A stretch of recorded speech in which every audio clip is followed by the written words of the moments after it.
Please take your seat.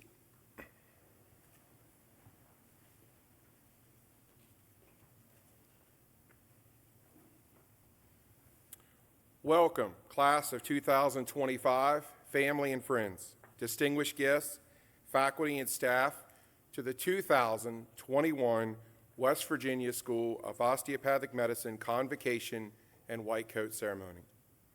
It is my honor to introduce the president of Wvsom, Dr. James Nimitz.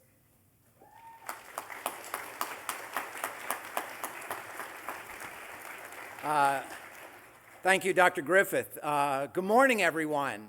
It's so great to see everybody today. Good morning, distinguished guests, students, faculty, staff, family members, and friends. And welcome to those family and friends who cannot be with us in person and are watching this event being broadcast live on the internet. Welcome. We are so very proud of our first-year students, as I know you are too. Welcome to the 2021 Convocation and White Coat Ceremony on our beautiful campus in Lewisburg. This morning, we gather to welcome the newest members of our family, the students of the class of 2025. I hope everyone is well and keeping safe during these difficult times. I am really pleased that we are able to do this event today in person, even though we've had to modify it some. I appreciate everyone wearing masks and abiding by our protocols while on campus. We're really trying to keep everybody safe. I would like to take a moment at this time to recognize those on the platform with me. And so please stand when I call your name, and I ask the audience to please hold your applause until I have finished introducing everyone. Robert Holstein, D.O., Chair of the Board of Governors of Wvsom, and a member of the second graduating class, the class of 1979. Our keynote speaker, Andy Tanner, D.O., Wvsom class of 1999. Robert Alexo, D.O., President of the Wvsom Alumni Association, class of 2001. Linda Boyd, D.O., Wvsom's new Vice President for Academic Affairs and Dean. Brian Griffith, Ph.D., Wvsom Faculty Chair. Harry Solomon, OMS 2, President of the Wvsom Student Government Association. And Lindsay Trussell, OMS 2, Vice President of the Wvsom Student Government Association. Please join me in welcoming these individuals.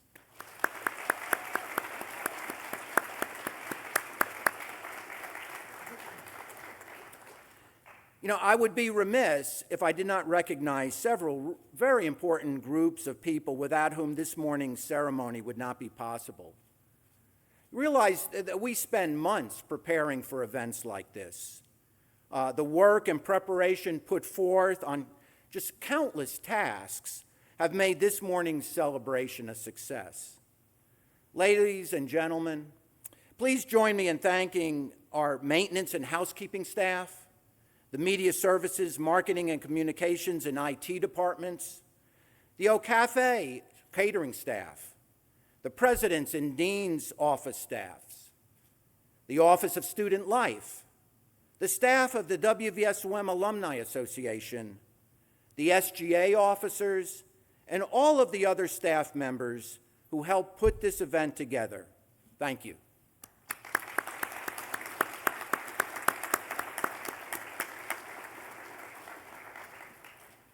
I also want to acknowledge and thank the Wvsom Alumni Association, who provided your white coats, and the Wvsom Foundation for the embroidery that personalizes your coats. Members of the class of 2025, our convocation white coat ceremony not only welcomes you to the West Virginia School of Osteopathic Medicine, but also welcomes you into the community of osteopathic physicians. We are gathered here today because of the dedicated hard work of people who came before you. We stand here on the shoulders of giants. Our founders, Drs. Apgar, Bales, Newell, and Wallington, and our first president, Dr. Roland Sharp, and many, many, many others. I also want to acknowledge all the graduates of Wvsom. They are superstars, especially the alumni who are with us this weekend. You, the members of the class of 2025, now enter into this rich tradition and will become a part of Wvsom's legacy, which is rich and which really makes a difference in the lives of others. A legacy that includes being one of the finest med schools in the country and a leader in graduating physicians who practice in rural America. The white coat symbolizes the beginning of your 4-year journey into the osteopathic medical profession. You will need to earn that white coat every day of your career. It comes with awesome responsibilities and obligations to your community and to society as a whole, to each other, to the school. Putting on the white coat will not transform you into an osteopathic physician. There's a lot of hard work that will be required of you to earn your white coat. It will require growth, both intellectually and emotionally. And in time, you will make your white coat your own. So work hard, class of 2025. I know you're already working hard. It was great to see you in the anatomy lab yesterday, those that I was able to see. But also remember to take care of yourself. Take care of your mind, body, and spirit. You know, I think that's what one of the things we really love about the osteopathic profession, because we live this. Have a vision for yourself. See yourself as the osteopathic physician that you will become.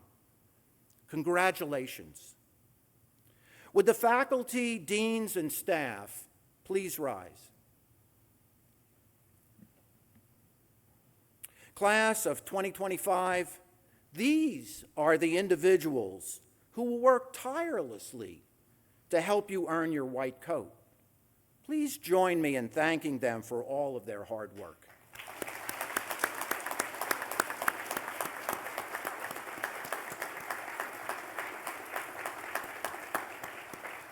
Thank you. And just as important to you is your support system of family members and friends and mentors to help you meet the demands of earning a medical education. If the class of 2025 could please stand and express your thanks for their continuing support of your efforts.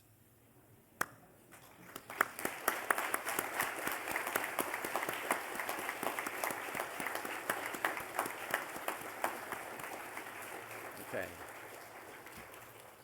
All right. And now it's my honor and pleasure to introduce our first speaker. Please welcome the chair of our Board of Governors, Dr. Bob Holstein.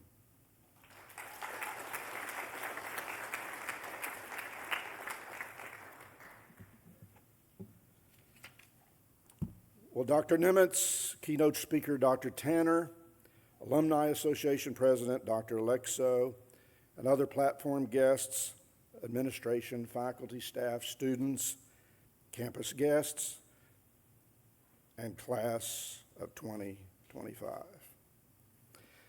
Because my wife Jean and I live in Florida, we are able to escape the sometimes brutally cold winters in the north when pipes freeze and everything seems to turn to ice. Well, we have a second home here in Greenbrier County and thoroughly enjoy visiting as frequently as possible. A couple of years ago, we were here during a particularly cold spell, and while I was in town running errands, my wife texted me the following: "Windows frozen, won't open," and I promptly responded, "Pour lukewarm water on it, and then tap around the edges with a hammer." A few minutes later, she texted back and she said, "Did exactly what you told me to do, and now the computer won't work at all." Clear communication is, in life, essential. My wife and I pride ourselves in being exemplary communicators, as you can see. We are uniquely gifted. Indeed, we are unique. And I want you to look around you today, beyond the masks, and see that you are surrounded by uniqueness, unique personalities, unique genotypes, unique phenotypes, unique life stories. We are all unique. And now you're enrolled in one of the most unique medical schools in the nation. And in my opinion, the best medical school in West Virginia. This medical school effectively fulfilling its mission, which in part states to educate students from diverse backgrounds as lifelong learners in osteopathic medicine and complementary health-related programs. Each of you is uniquely gifted And when you graduate from this institution, you will be uniquely equipped to serve others. The osteopathic profession and the osteopathic philosophy of wholeness in mind, body, and spirit are unique. Embrace that uniqueness and never forget our uniqueness is in our uniqueness, and our uniqueness is our strength. Class of 2025, the Board of Governors welcomes you to the new family, and may God bless you, and may God bless WVSOM. Thank you.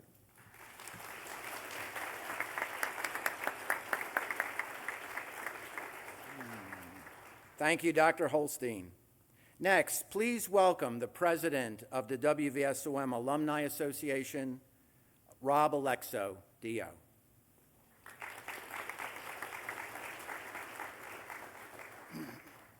Thank you, and good morning. On behalf of the WVSOM Alumni Association, I too would like to welcome you to today's white coat ceremony. Class of 2025, congratulations on becoming the newest members of the WVSOM family. Now, I know it's taken a lot of hard work and dedication just to get to this point. So, this is your moment to celebrate those accomplishments, but to also start a new chapter in your life. Now, there's no doubt that the next 4 years will require determination, focus, and willpower to reach your goal of becoming an osteopathic physician. But there will be opportunities along the way to enjoy this journey. Through late night study sessions, working through patient cases, and participating in community activities, you will build lifelong friendships and a network of support. And I do encourage you to rely on your support system. Your family, your friends, and the Alumni Association will become a big part of your education here. As alumni, we understand the sacrifices that you will make, but we can also attest that it's worth it in becoming a caring, competent physician.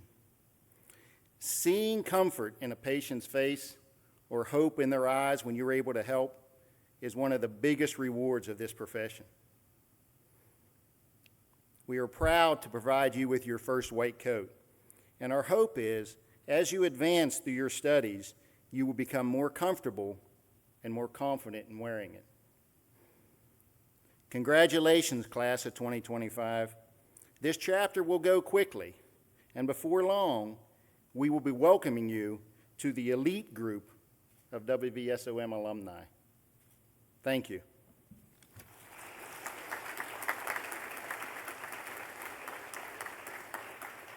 Thank you, Dr. Alexo. It truly is a privilege and honor to have with us today Andy Tanner, DO. Dr. Tanner and I go back a long time. I remember him as a student, and I'm just so pleased that he's with us today. Dr. Tanner is a West Virginia native and a graduate of the WVSOM class of 1999. He completed a BS degree from Marshall University and then went on to do his family medicine residency at the Charleston Area Medical Center, CAMC, where he is a faculty member. Dr. Tanner is board certified in family medicine and addiction medicine, and he has been the program director of the CAMC Family Medicine Residency Program since 2007, and really has shepherded a lot of WVSOM grads through their residency program as family medicine docs. And he has served on various committees at CAMC, including the Medical Executive Committee, as well as CAMC's Foundation Board. Dr. Tanner also serves on the West Virginia Board of Osteopathic Medicine, and in 2019, he was named Family Doctor of the Year by the West Virginia Academy of Family Physicians. Dr. Tanner resides in Charleston, West Virginia, with his husband, Dwayne Duncan, and enjoys vintage cars, cooking, gardening, travel, and real estate development. I also would like to add that Dwayne Duncan is the chair of the Wvsom Foundation, and their nephew is in the first-year class. Please join me in welcoming our keynote speaker, Andy Tanner, DO.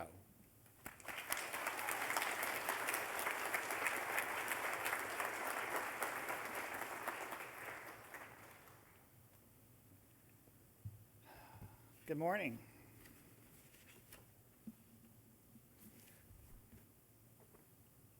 Thank you. She's always got my back, always has. It's an honor to be here this morning. It's nice to be back on campus and to see some familiar faces, and also to see some new faces, the class of 2025. You guys are all bright and ready to make a difference in the world, and there's so many of you. In 1995, there was only 65 in my class, and it's great to see that the school has grown so much and it's gotten so much more recognition over the years. I was really surprised when Dr. Nimitz called me several weeks ago and asked me if I'd be willing to speak this morning. When I was sitting where you are today, I never thought I would be up here doing this, but life has a way of taking you where you need to be. I know for many of you, you probably never thought you would be here in West Virginia going to medical school, but you're here, and we welcome you. As I said, life has a way of taking you where you need to be.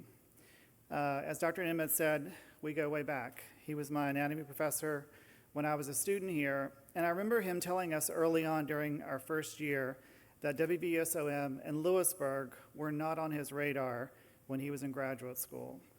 But through a series of events and the pull of family, he ended up here and embraced his circumstance, and look where he is now. I know being the president of the school was not on his mind when he was teaching us anatomy in those early days, and for many of us, it's been amazing to witness his growth and his progression, and I congratulate him. Your professors here will find lots of joy in seeing you progress as young professionals.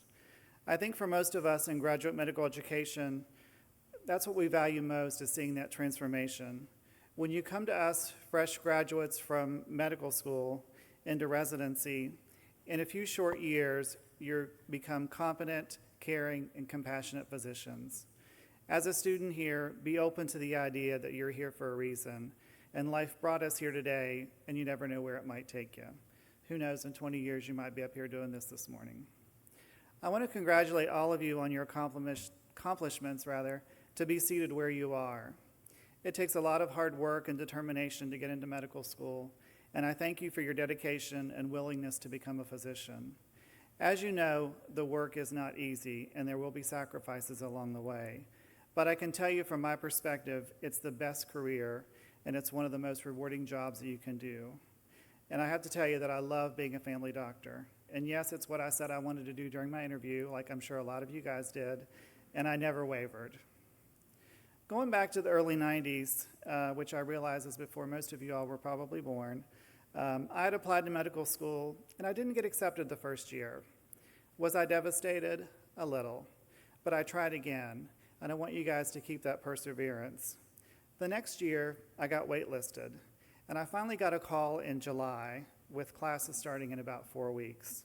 I knew when I received that phone call that my life would be changed forever, just as your life has been changed forever. And I think one of the reasons I've been able to remain so humbled and grounded throughout my career was the fact that I got turned down that first year, and I almost didn't get in the next year. I was one of the last few people admitted to my class, and I know that my life could have been much different, but there was a path, and I was open to it, and I believed in myself, and I believed in my abilities. And I want all of you to believe in yourself, your abilities, and find the silver lining in all that you do and in all the people that you meet along the way. I always tell the medical students and residents I work with that every patient has something to teach you. You just have to be open to it and be aware. I learn from my patients every day, throughout the day. And each of you has the ability to get through this rigorous program, but it's going to take some dedication, hard work, sacrifice, and some grit.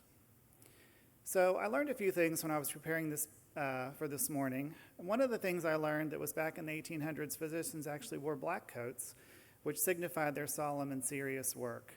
Back then, there weren't a whole lot of treatments available for patients, and many patients didn't seek care of the physician until the end of life. In the late 1800s, when physicians figured out the importance of antiseptics, they needed a rebranding, and so along came the white coat, which became a symbol of cleanliness and purity. Today, we think of the white coat ceremony as your induction and rite of passage into the medical community and a symbol of professionalism, your commitment to the values of being a physician, which are humanism, compassion, leadership, and a devotion to the well-being of others. Those values of humanism, compassion, leadership, and the devotion to well-being certainly came to the forefront for the medical profession this last year as we faced COVID. I think all of us watched in horror as things unfolded first in China and then here in the U.S. as our hospitals filled up with patients facing this awful disease. I had the opportunity to care for a lot of patients during that time, and I must tell you, it was scary walking in those rooms where patients were struggling to breathe. But at the forefront, me and all my colleagues and residents in the program, we put that fear aside in order to take care of patients.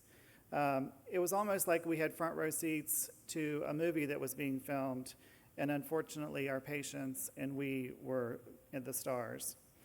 And a lot of times I thought, is this really happening? And in a way, it is very surreal. But I'm hopeful that with this Delta variant and more vaccine and continued mask wearing, that we're going to get through this next little wave. As students, you guys will face many challenges, and I encourage you to work past them. I was texting with Emily Ryder, one of our first-year interns, the other night about patients, and I asked her, I said, hey, I'm doing my speech for this morning. Do you have any suggestions? And she said, yeah, tell them they picked a great time to enter the field of medicine because hopefully by the time you guys start your clinical rotations in 2 more years, COVID will be over, so your timing is perfect. I do have something else I'd like for you guys to do in the interim, and that's to promote the vaccine and mask wearing. Be an example, and people around you will follow. As a student, you guys can have a big impact on patients and families. I remember about 4 years ago, we had a patient in the ICU who had multiple medical issues, and the prognosis was very poor. We were having a family meeting with the son, who was the medical power of attorney, and as you can imagine, these conversations are always very difficult. We were trying to get the son to make the decision to, withdraw care and go comfort.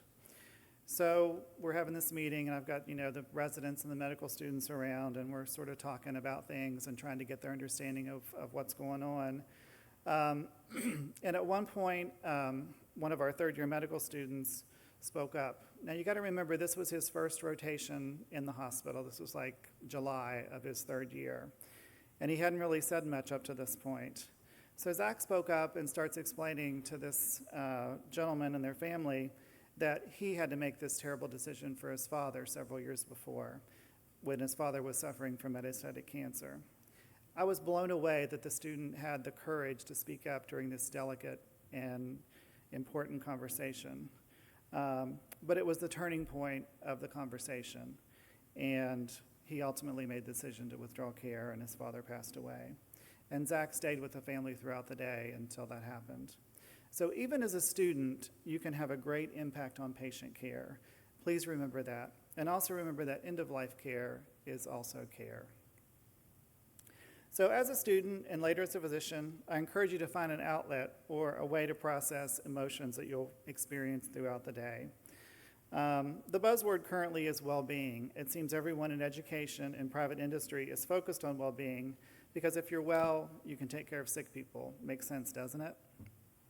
One of the things that helps me is sort of a daily devotional, sort of a dialogue that I have with myself in the mornings when I first wake up.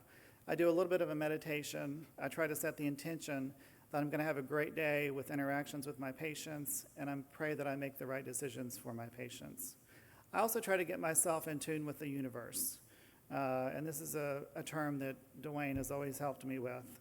And I'm always amazed that the universe has a way of letting you know that you're where you're supposed to be. So you guys just have to be aware of it. And here's an example I call the waiting room story. So one day, a couple years ago, I'm in my office, I'm seeing patients, and I walk in the room to about my 5th patient, and the ladies there are crying. And So I always sit down with my patients, and I always encourage students and residents to sit down also when you go into a room. Get down to the level where they are. So here she is crying. We start talking, kind of figuring out what's going on. And she tells me that when she's out in the waiting room, she's there and strikes up a conversation with another patient who's waiting to come back. And as she's getting up, the lady says, "Oh, have a nice day. And by the way, take life easy." So for my patient, her mom had passed away about a year before this. And the day that she was seeing me was actually the anniversary of her death. So it was an emotional day for her anyway. But the silver lining and the interesting part about the story is that her mom always said, "Take life easy," at the end of every conversation that they had. And so for her, it was like God was there speaking to her that day that, "Hey, I'm okay. It's okay. You need to kind of move on." Now for me, I was kind of blown away by that as well, because that was something that my mom used to say to me all the time when I would hang up the phone, "Take life easy." So while your work is going to be hard, you got to take life easy sometimes too. Just remember that. The next story is meant to kind of inspire you a little bit and have fun with your patients when possible. So when I was a third-year resident, I started seeing a lady from Clay County, and she was the sweetest lady you could ever want to meet. Every time she came to see me, she just hugged me and told me how much she loved me, and we just always had such a great time. I knew that she was married, but she never really spoke much about her husband. As the years went on, Anna eventually started developing some signs and symptoms of dementia. And so one day her husband shows up with her. And so we're doing the visit, and I talk to her and go through things, whatever. And at the end of it, he asks me if I would see him as a patient. And I said, "Sure, just let the ladies know up front to make an appointment."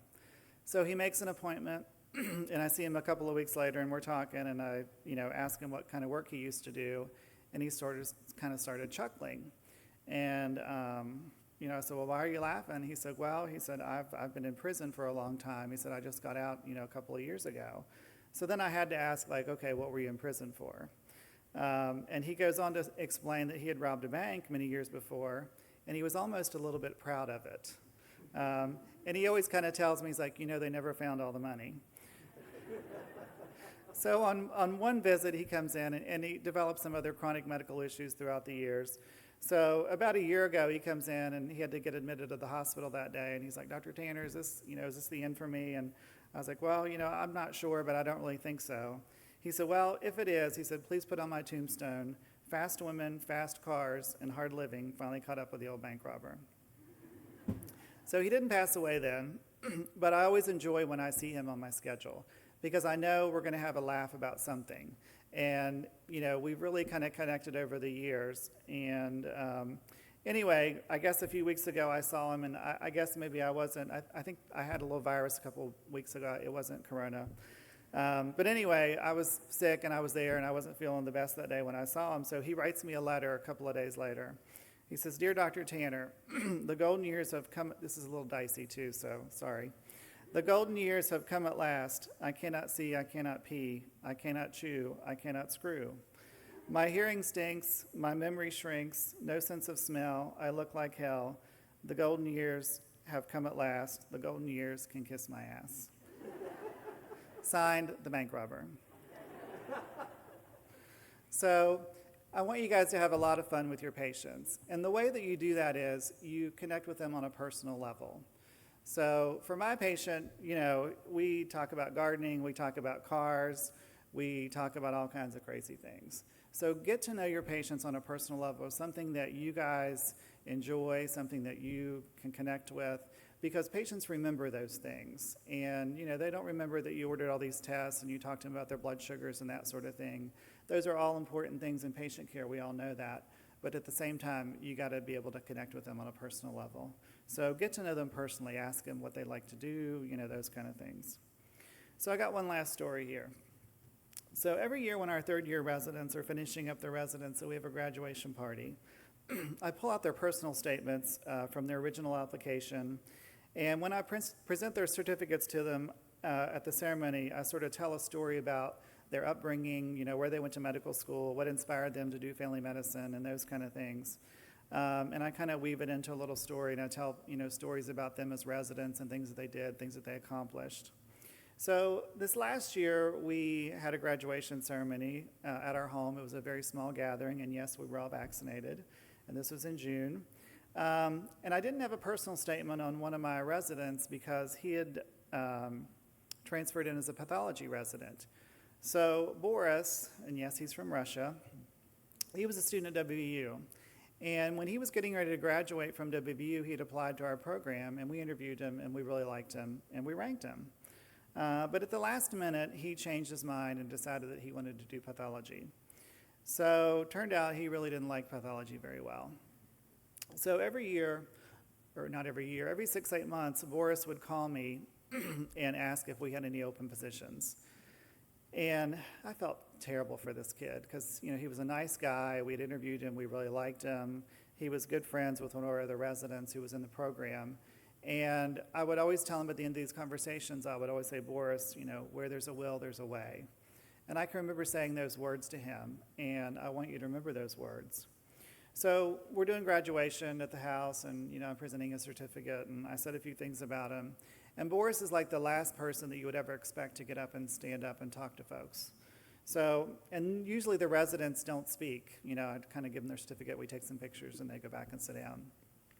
So we're up there, and I give him a certificate, and he comes up, and he grabs the mic from me. And I'm like, okay, well, this is new. So Boris says, I've got something to say. So he starts telling everyone about these phone calls that we had every so often when he was a pathology resident. Now, mind you, he was able to finish his pathology residency before we had a position open. So he's talking about these phone calls, and he says, I can remember Dr. Tanner saying, Boris, where there's a will, there's a way. And he said he would hang up the phone, and he would say to himself, God, I have the will. Please now show me the way. So I want you guys to know that you have the will. God will show you the way. People around you will show you the way. You just have to rely on them and look for them and be aware of them. And a lot of times it'll be your patients because they'll teach you something. They'll teach you things. They'll teach you things that'll be on your boards. And it's just an awesome, awesome career. One other thing I want to kind of mention real quick before I finish up is as you guys finish up residency and you start, working as attendings and working in practice, remember where you came from. Remember where you grew up, remember the people around you, and remember this awesome school, okay? I cannot tell you how excited it is to come back here and see all the growth and see all of you guys that's here and the excitement and the opportunity and those kind of things. I wouldn't be here if it wasn't for the school. I wouldn't be here if it wasn't for people like Dr. Nimitz. I wouldn't be here if it wasn't a lady named Pat Hudgens. So when I came back from my second interview the second year, she's like, oh my God, I'm so glad you're here. I really pulled for you last year. I'm so sorry you didn't get in. I'm really glad you're here, okay? So remember those people along the way. And remember you got to give back. You got to pay it forward. Folks like the Alumni Association and the Foundation, as Dr. Nimitz said earlier, there's a lot of folks that came before you. Philanthropy and giving was never on my radar when I was sitting where you are, okay? Dwayne taught me the joy of giving back. For it is in giving that we receive, okay? I wish you guys all the luck in the world. If there's anything I can ever do for you, call me, email me. They can get you my information. You're in a great place. You're at a great school, and I congratulate you.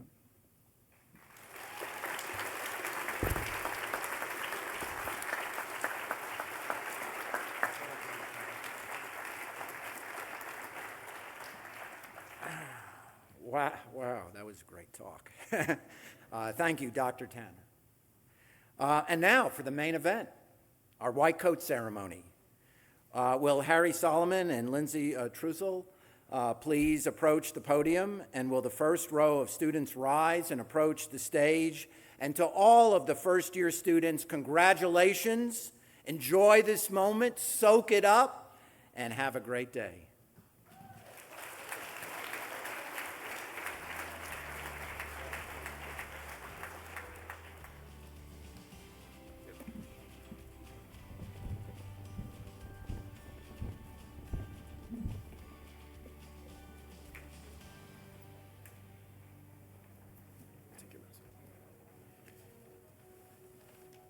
Camera looks is good. Put my marker up here just in case. You good?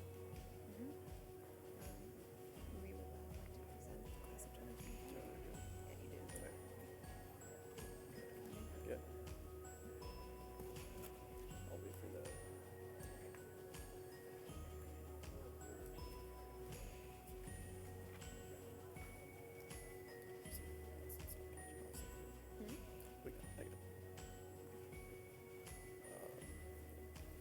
All right, it is now our pleasure to introduce the class of 2025.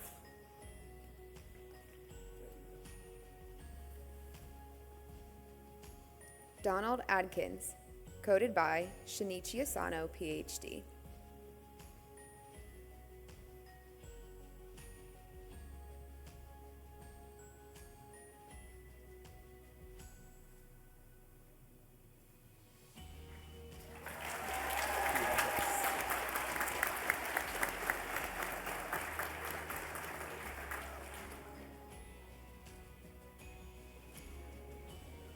Nicholas Adkins, coded by Shinichi Asano, PhD.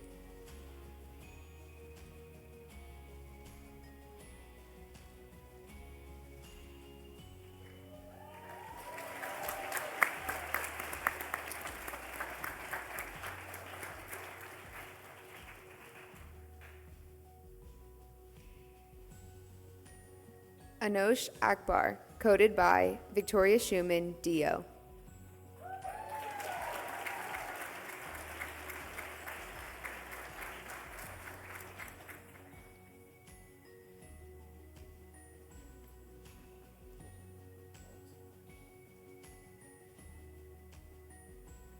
Jennifer Ali, coded by Shinichi Asano, PhD.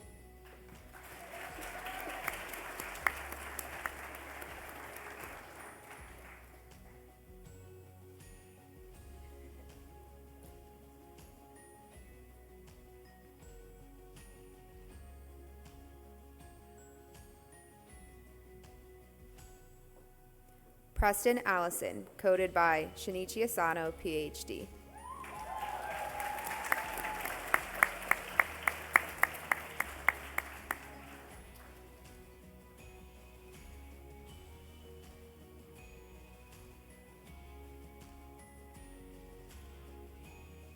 Hannah Ankrum, coded by Iman Ben-Rizuga, PhD.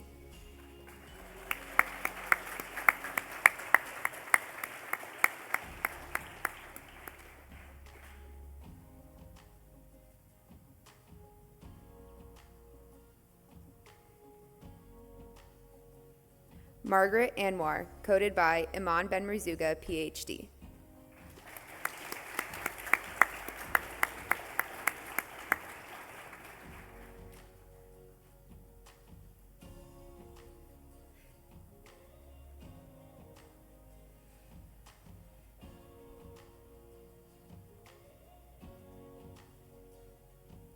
Vivian Aravalahan, coded by Iman Ben-Rizuga, PhD.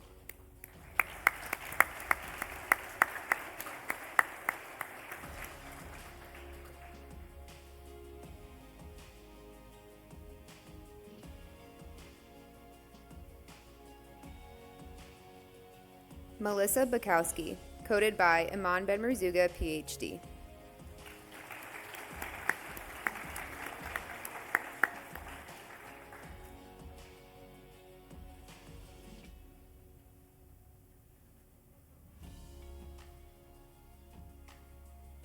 Joel Basenbach, coded by Mark Benson, PhD.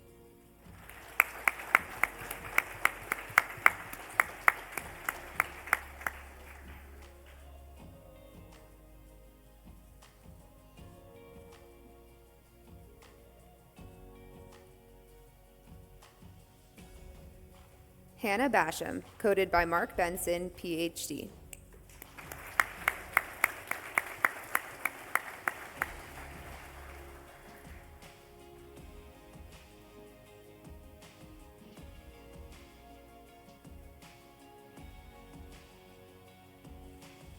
Alexander Beck, coded by Mark Benson, PhD.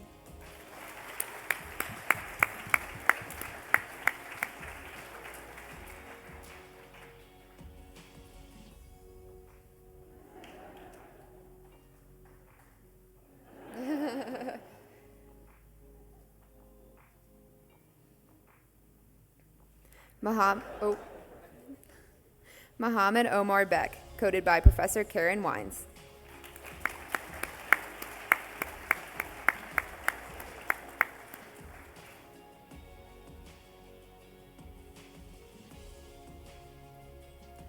Wyatt Bell, coded by Professor Karen Wines.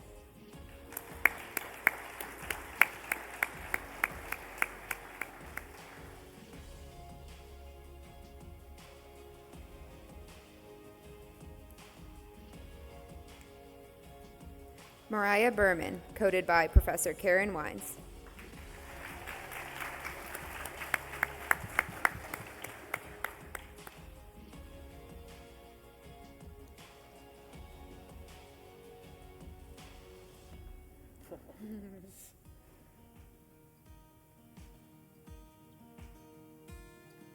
Philip Bishop, coded by Professor Karen Wines.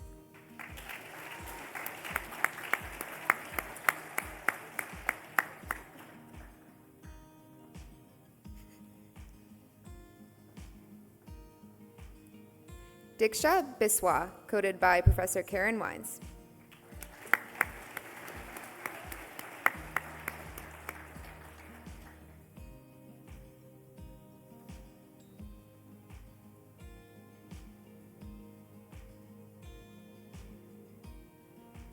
Alex Blankenship, coded by Professor Karen Wines.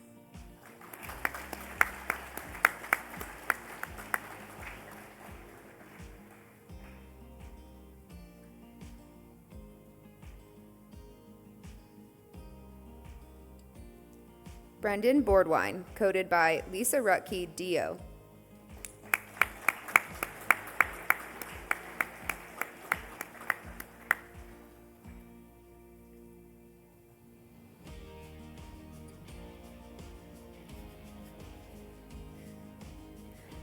Brenna Bond, coded by Crystal Boudreau, PhD.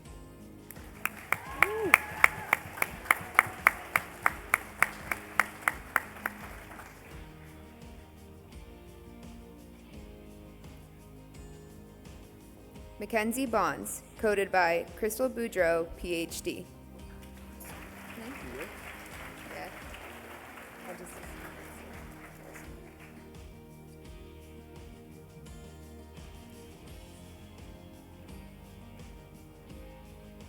Sarah Bonney, coded by Crystal Boudreau, PhD.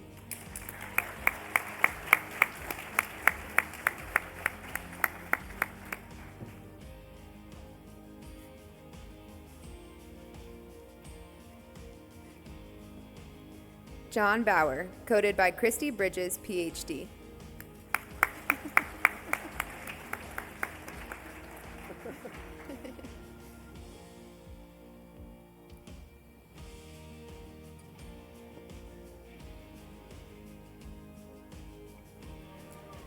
Kristen Bowman, coded by Christy Bridges, PhD.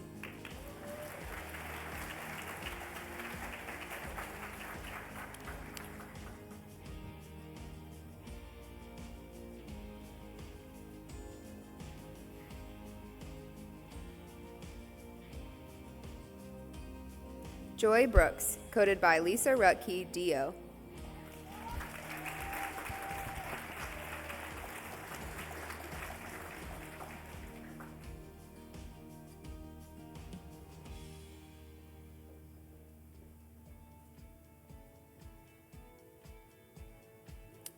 Taylor Brooks, coded by Christy Bridges, PhD.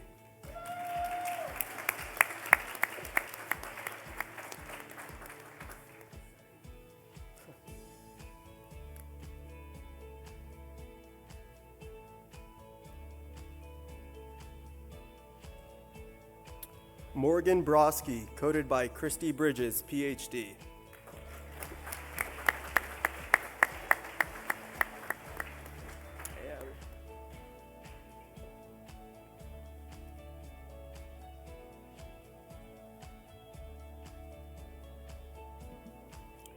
Abigail Brown, coded by Professor Karen Wines.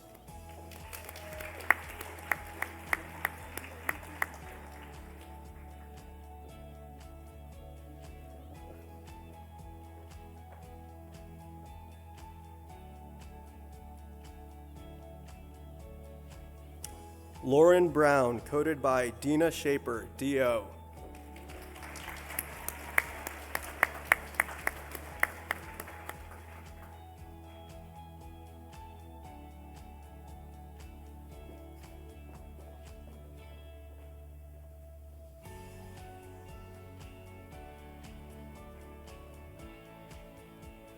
Samantha Brown, coded by Dina Shaper, DO.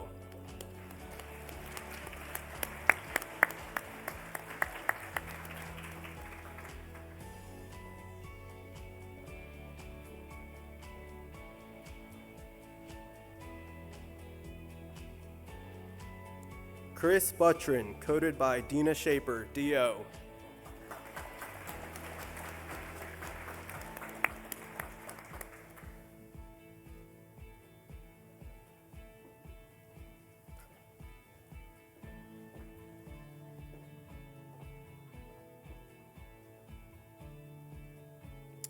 Ashley Bukowski, coded by Marina Dioy, PhD.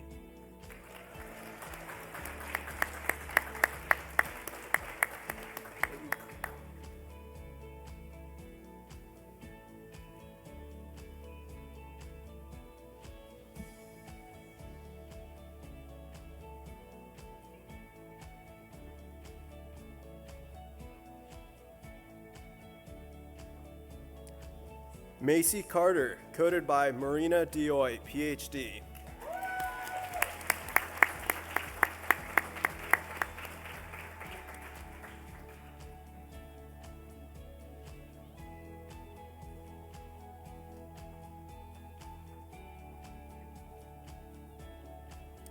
Bryn Cardonic, coded by Marina Dioy, PhD.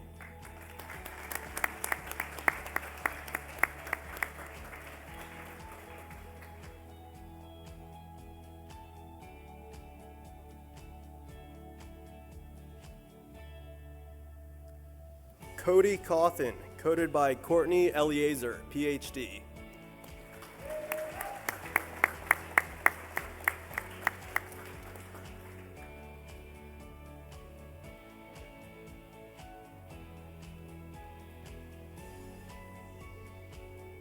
Steven Selmans, coded by Courtney Eliezer, PhD.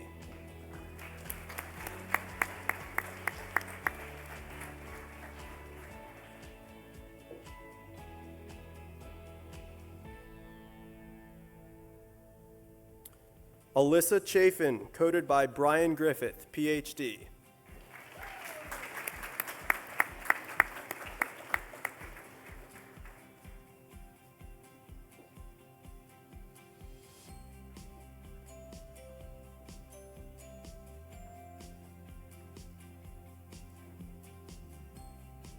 Hira Chima, coded by Brian Griffith, PhD.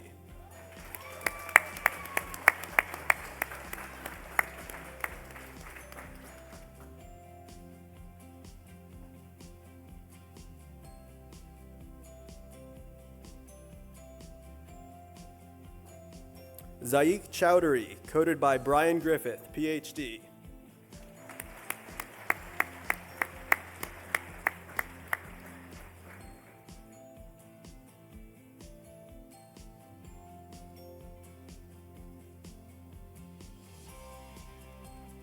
Shirley Chua, coded by Brian Griffith, PhD.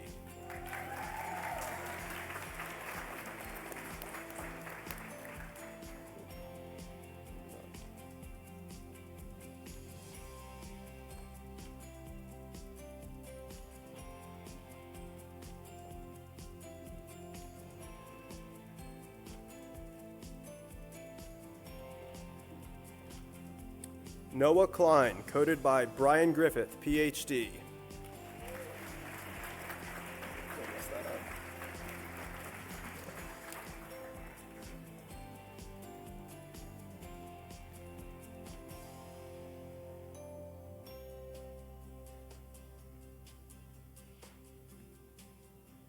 John Craig, coded by Brian Griffith, PhD.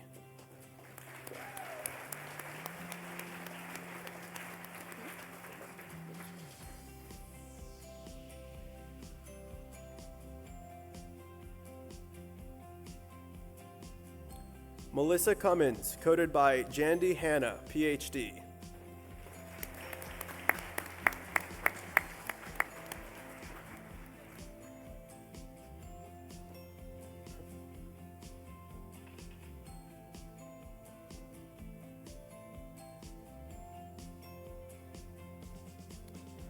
Jeremy Cutlip, coded by Jandy Hanna, PhD.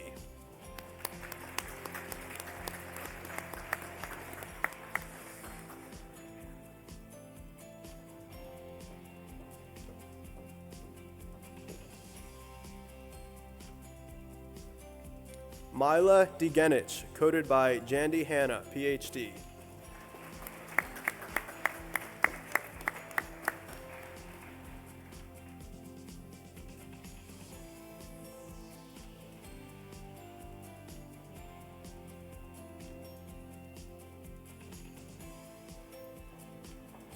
Samantha DiMartino, coded by Jandy Hanna, PhD.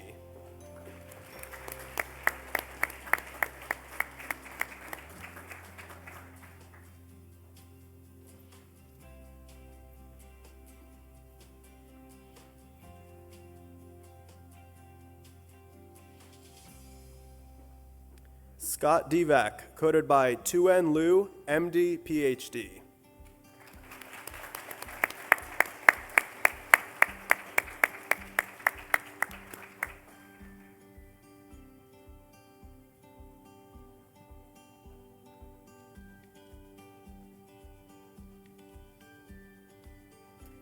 Benjamin Dodge, coded by Tuen Liu, MD, PhD.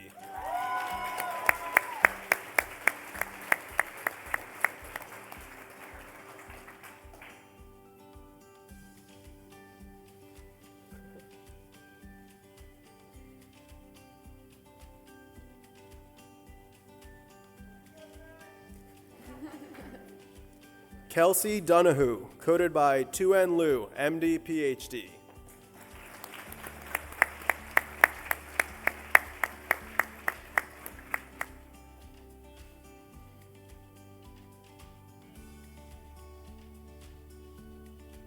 Matthew Draben, coded by Lauren Miller, DO.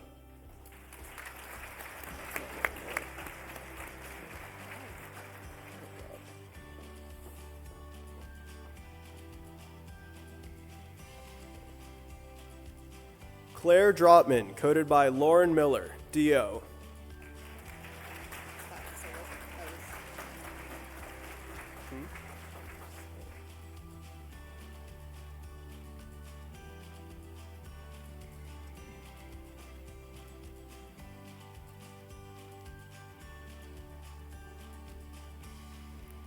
Caleb Duncan, coded by Jacob Newman, PhD.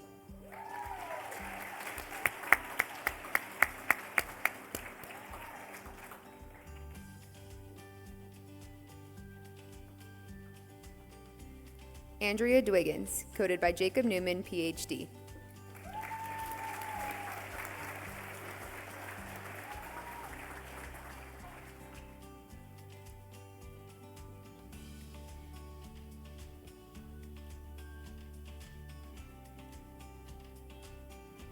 Abigail Effingham, coded by Jacob Newman, PhD.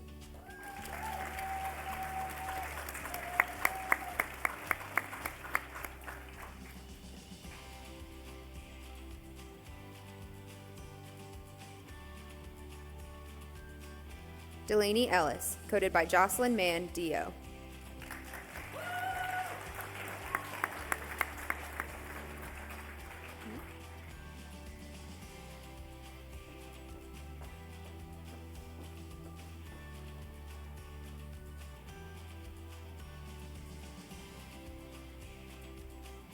Emma Ellis, coded by Gail Swarm, DO.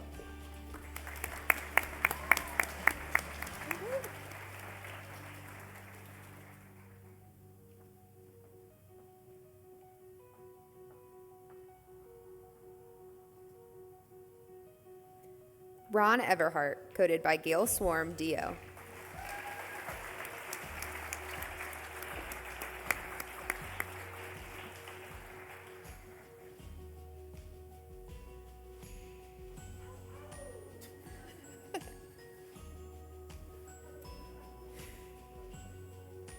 Natalie Fabrizio, coded by Gail Swarm, DO.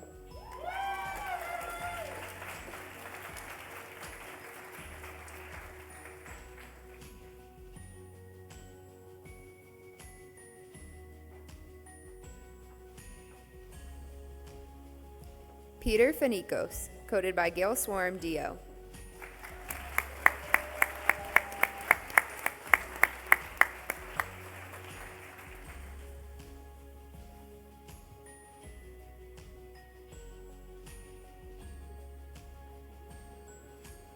Patrick Ferry II, coded by Jocelyn Mann, DO.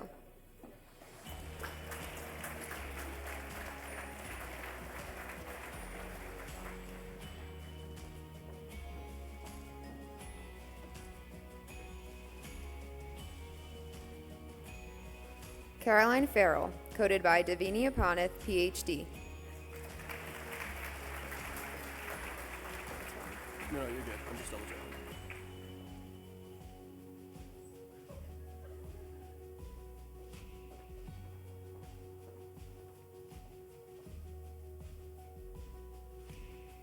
Apangu Fapanawo, coded by Davini Apanith, PhD.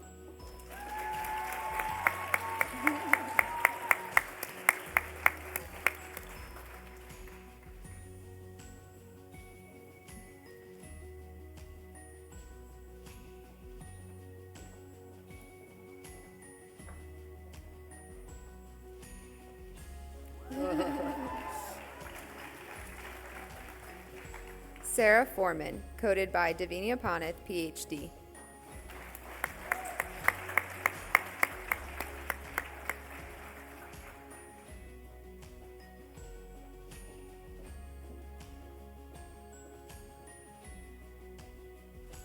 Paul Feudaz, coded by Rebecca Scopa-Kelso, PhD.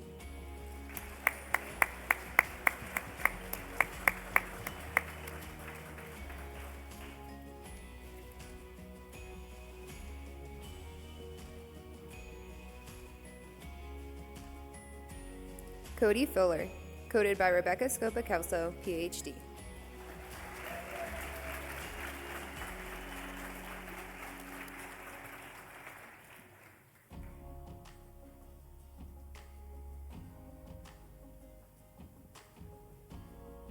Mark Ferner, coded by Rebecca Scopa-Kelso, PhD. I'm just checking my notes because there's some that are right for me, but you're good.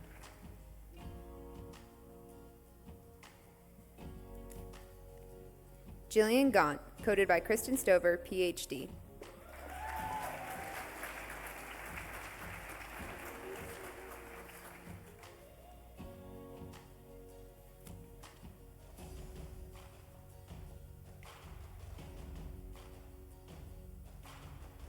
Olivia George, coded by Kristen Stover, PhD.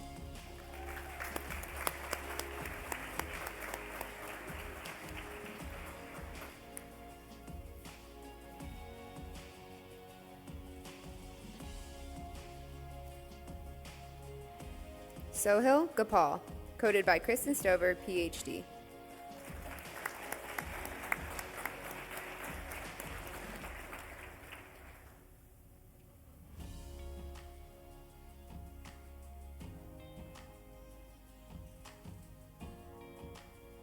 Porter Green, coded by Jack Thatcher, PhD.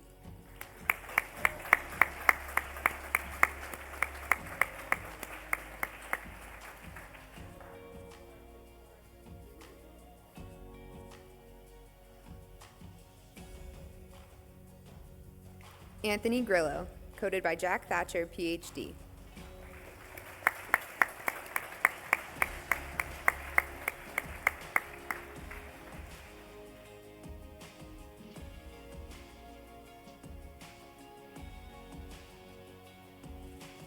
Wyatt Grimm, coded by Jack Thatcher, PhD.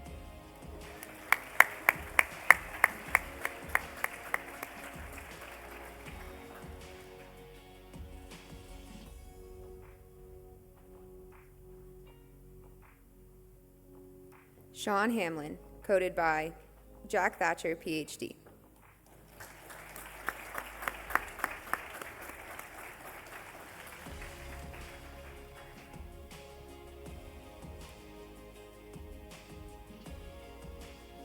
Akansh Hans, coded by Brandon Rose, DO.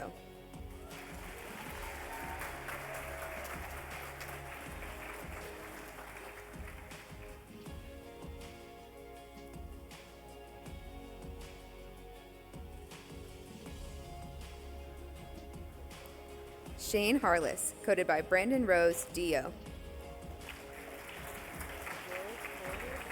Lourdes.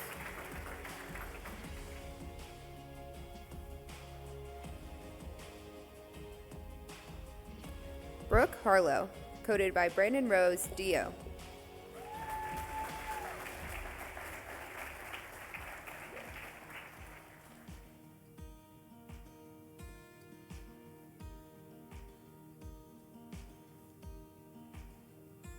Anthony Hazan, coded by Lourdes Bernardino, MD.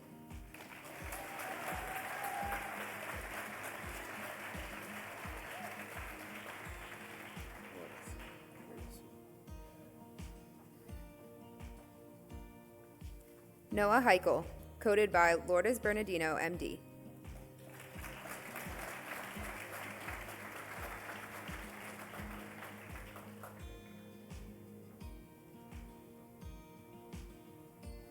Eli Hickman, coded by Lourdes Bernardino, MD. I'm going to take your second sheet here, just to make sure.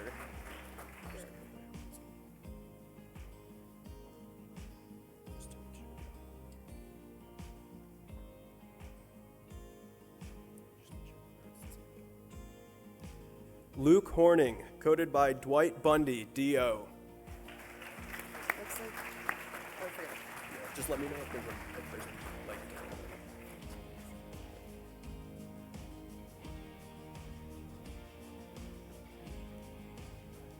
Stephanie Howell, coded by Dwight Bundy, DO.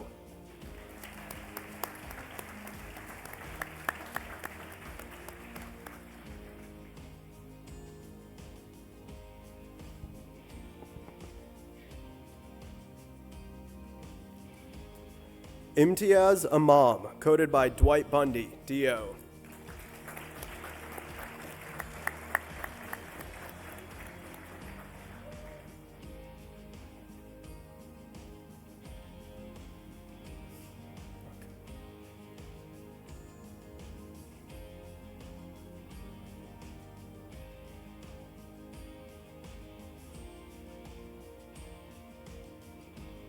Lauren Ivers, coded by Jill Cochran, PhD.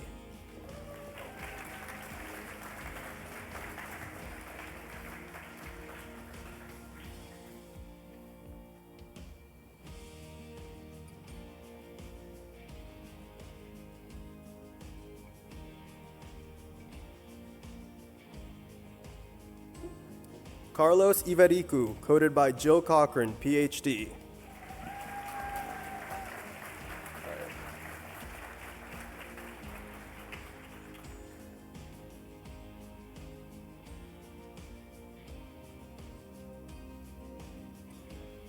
Benjamin Jack, coded by Jill Cochran, PhD.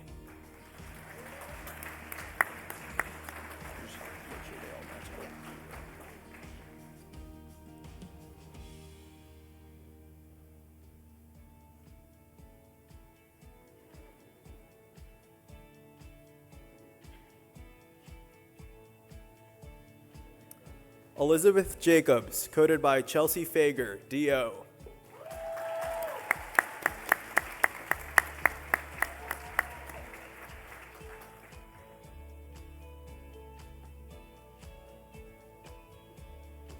Adam Jarrett, coded by Chelsea Fager, DO.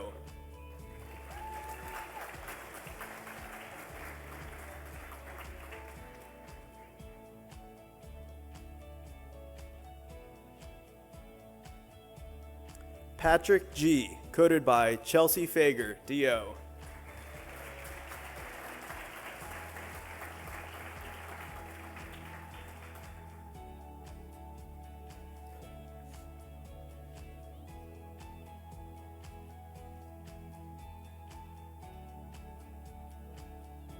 Brendan Johnson, coded by Rachel Johnson, DO.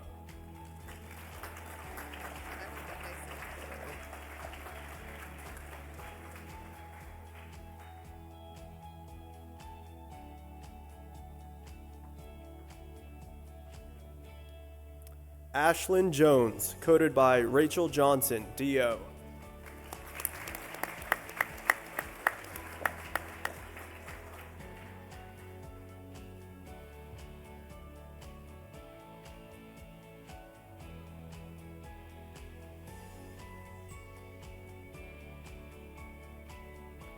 Taylor Jones, coded by Rachel Johnson, DO.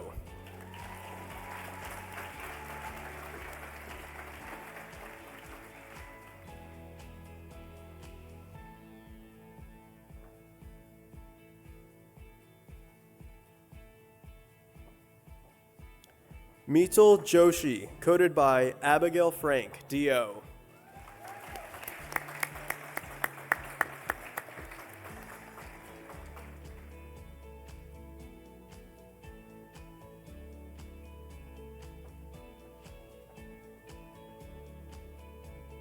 Caroline Kays, coded by Abigail Frank, DO.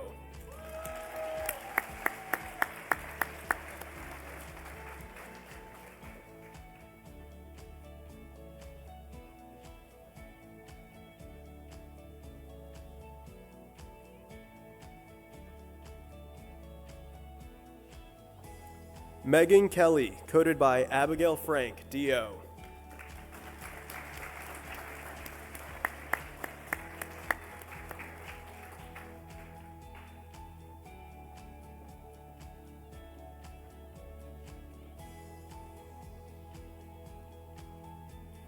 Jillian Keat, coded by Abigail Frank, DO.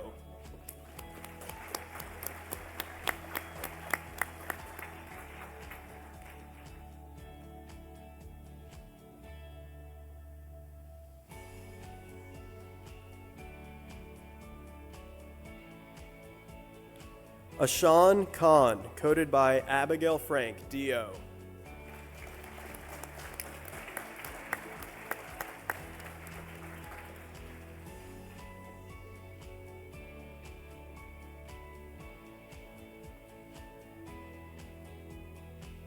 Nadia Khan, coded by Abigail Frank, DO.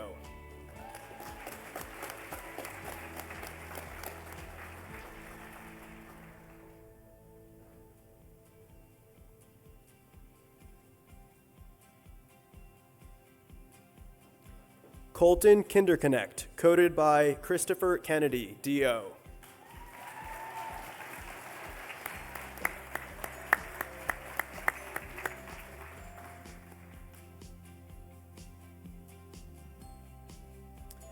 Catherine Cornillo, coded by Christopher Kennedy, DO.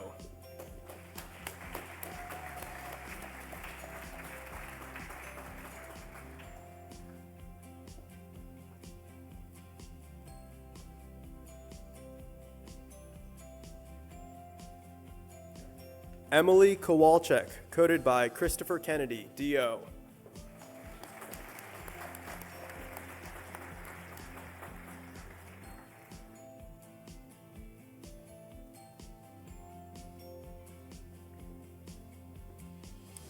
Tulasi Kolasinger, coded by Christopher Kennedy, DO.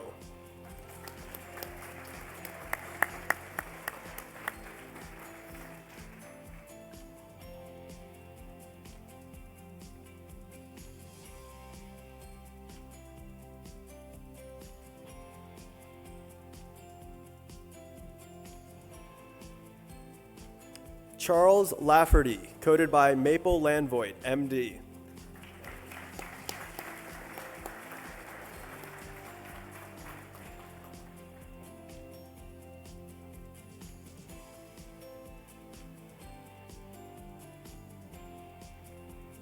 Isabella Lane, coded by Maple Landvoigt, MD.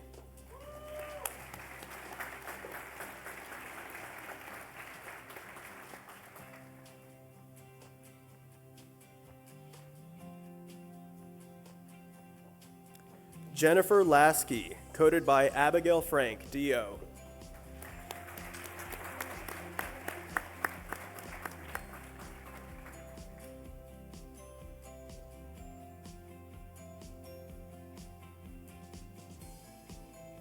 Gregory Lawson, coded by Maple Landvoigt, MD.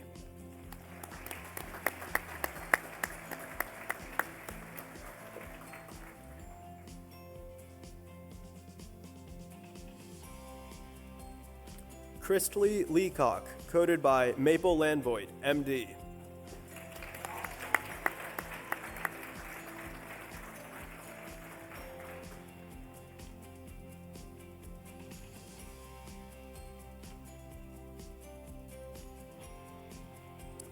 Vanessa Lim, coded by Kathleen Martin, MD.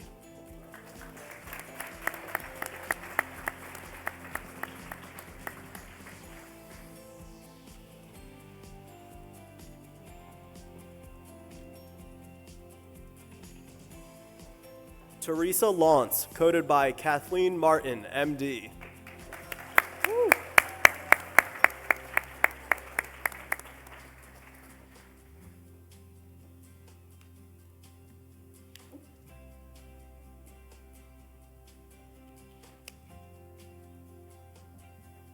Emily Maccabee, coded by Kathleen Martin, MD.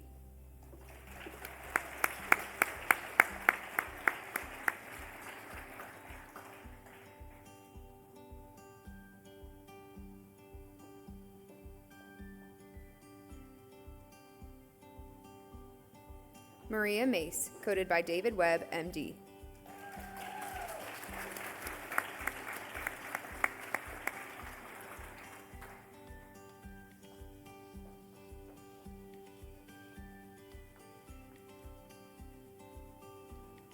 Fatima Mahmadi, coded by David Webb, MD.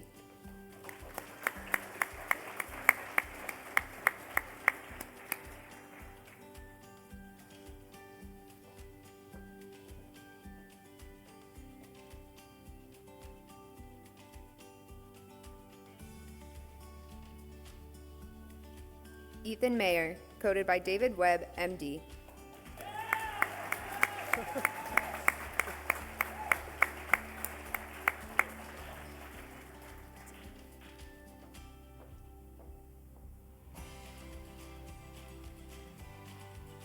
Mohammed Malik, coded by Leslie Buchanan, DO.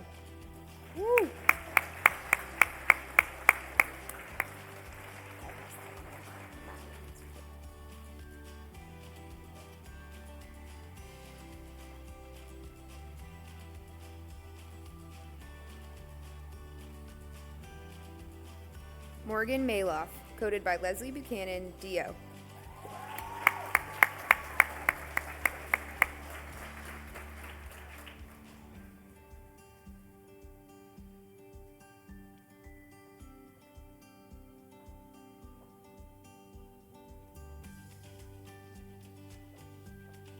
Laurel Markert, coded by Leslie Buchanan, DO.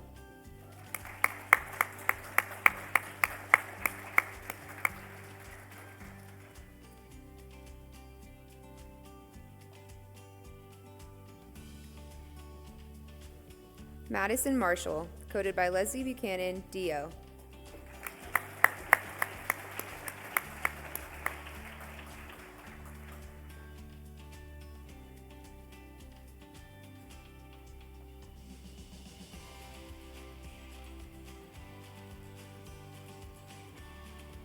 Justin Massey, coded by Leslie Buchanan, DO.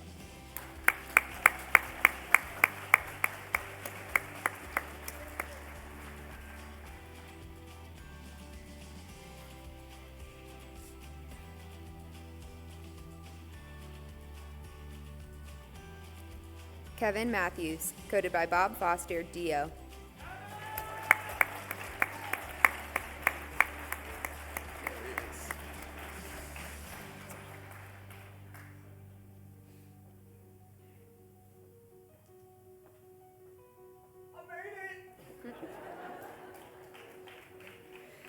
Dante Mattioli, coded by Bob Foster, DO.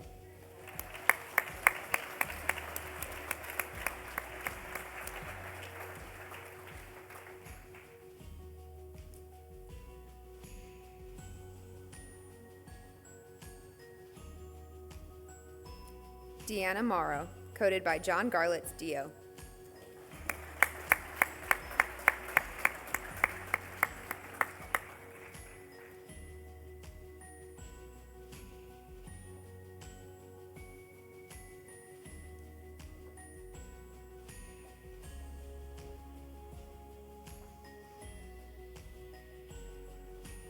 Louis Morrow, coded by John Garlitz, DO.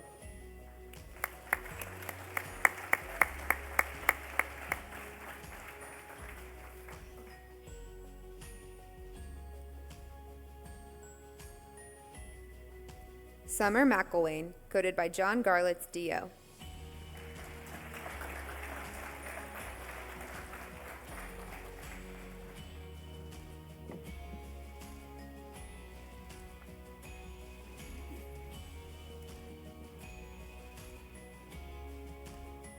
Colin McGill, coded by John Garlitz, DO.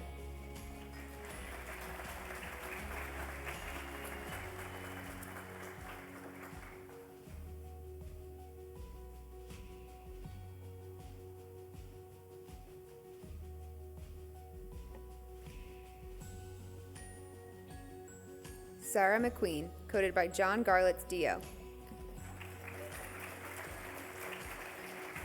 going to use your list for the next one.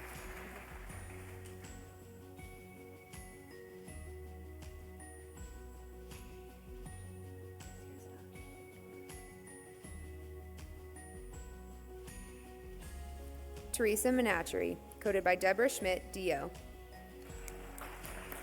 Just the professors there. They get the list.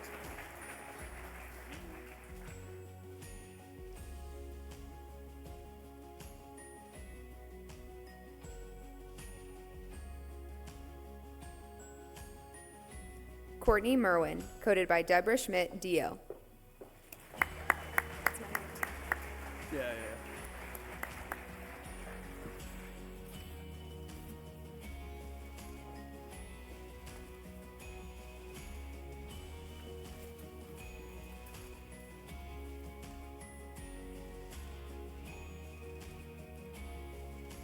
Michael Masiha, coded by Deborah Schmidt, DO.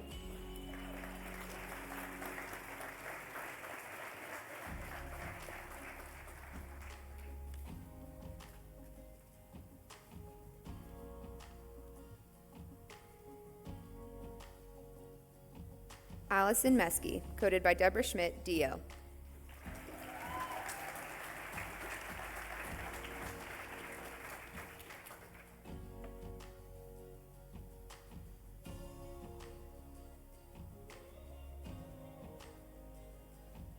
Joy Mills, coded by Victoria Schumann, DO.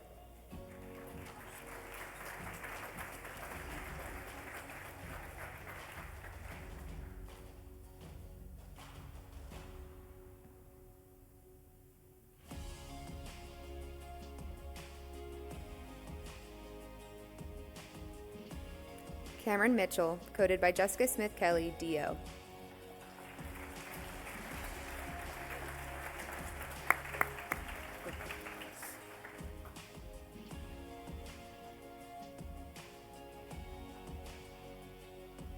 Jason Mitten, coded by Jessica Smith Kelly, DO.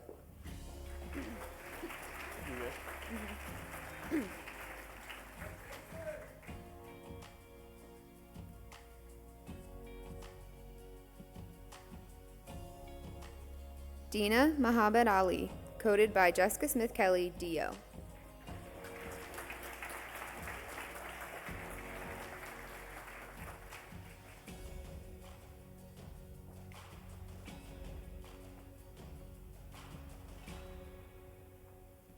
Kaylee Mall, coded by Jessica Smith Kelly, DO.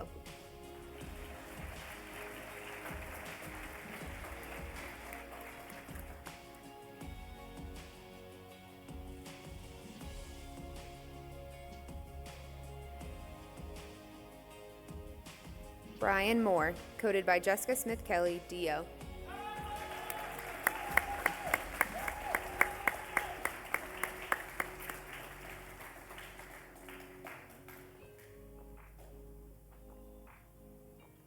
Catherine Muterspaw, coded by Elizabeth Ziner, DO. Can you just double check me? I think we're good.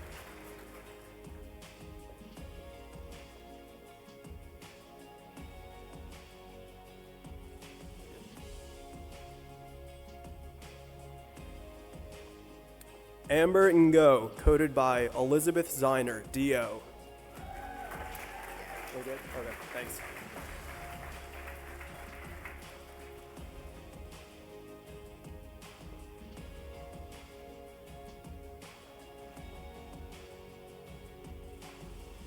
Ian Nussio, coded by Elizabeth Ziner, DO.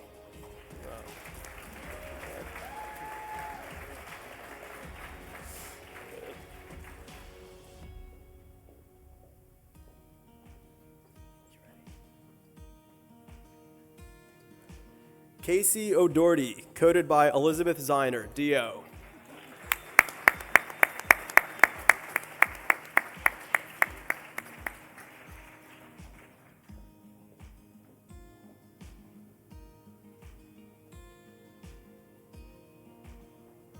Sage Osika, coded by Gail Swarm, DO.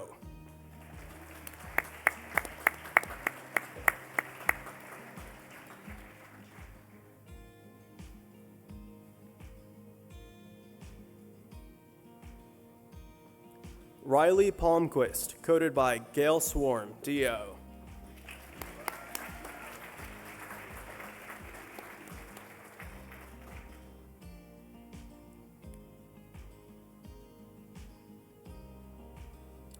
Jordan Pollock, coded by Mark Benson, PhD.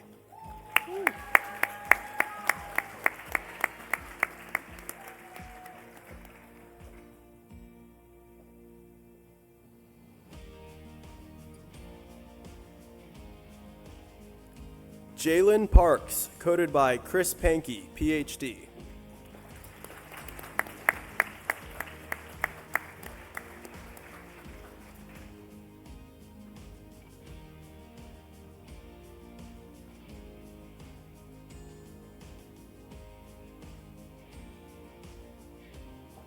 Kuntal Patel, coded by Chris Pankey, PhD.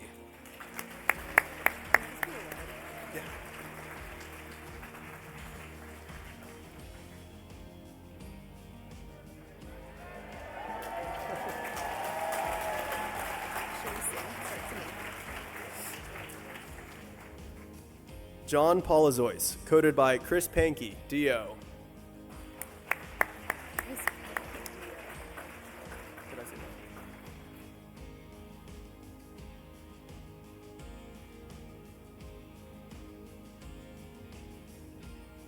Alexis Ponder, coded by Gail Swarm, DO.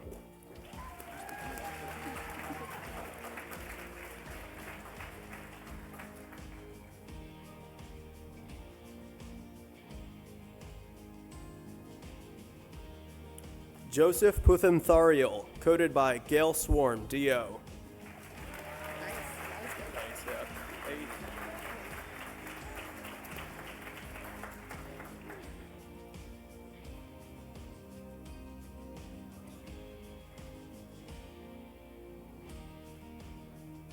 Logan Queen, coded by Joyce Morris Wyman, PhD.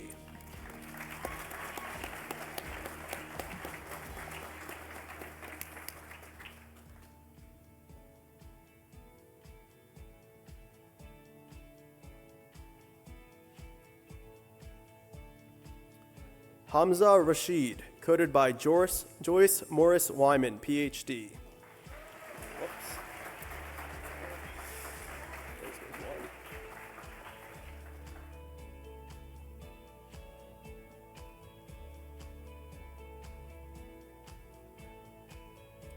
Aaron Reese, coded by Michael Patterson, DO.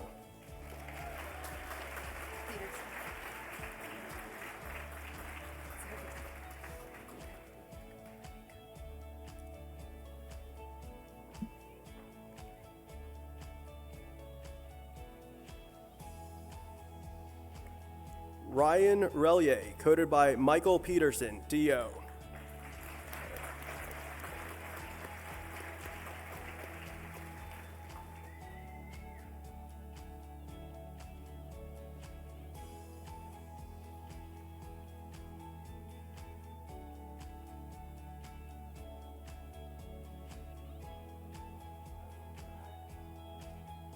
Danielle Reynolds, coded by Michael Peterson, DO.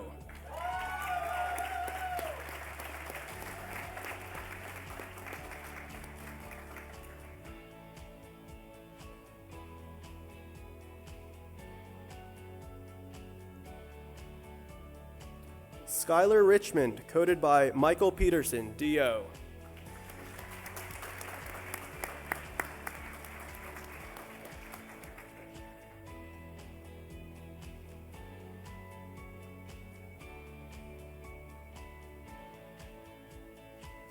Hannah Ritter, coded by Gretchen Lovett, PhD.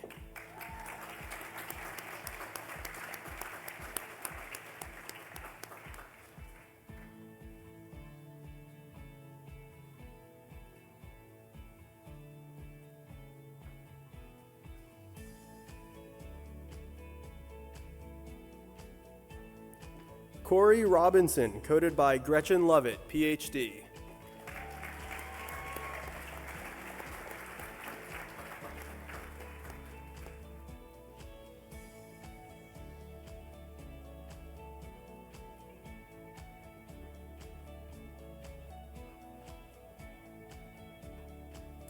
Kimber Robinson, coded by Gretchen Lovett, PhD.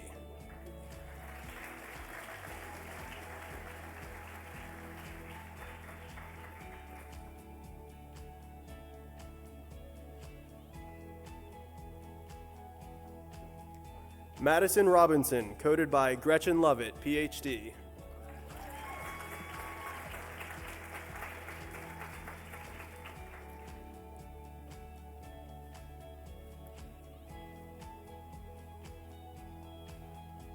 Chris Rodidis, coded by Aaron McGuffin, MD.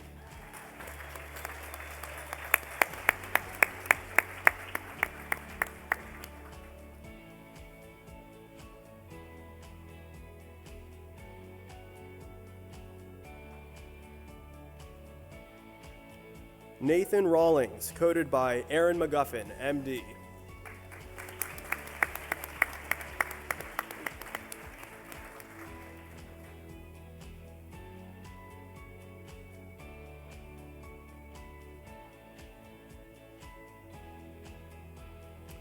Duncan Rowland, coded by Aaron McGuffin, MD.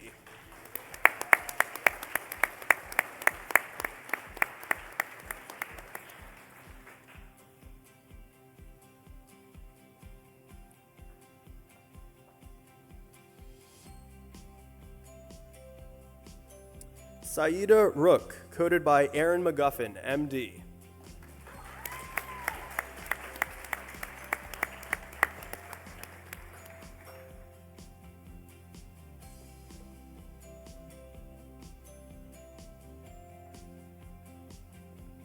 Aisha Sabir, coded by Aaron McGuffin, MD.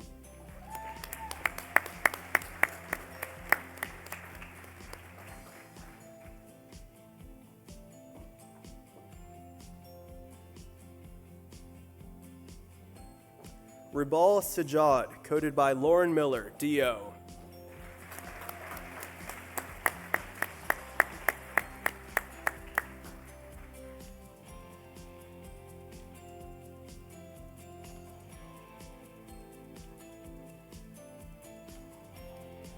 Claire Scheuer, coded by Lauren Miller, DO.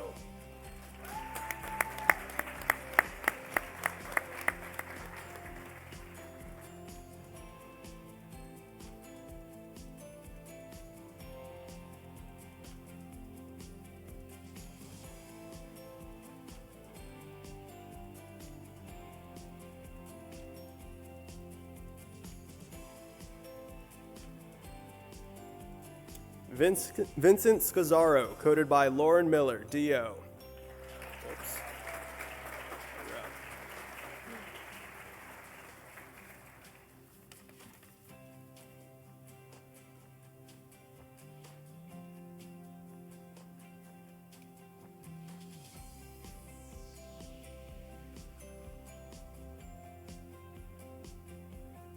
Noman Shahid, coded by Lauren Miller, DO.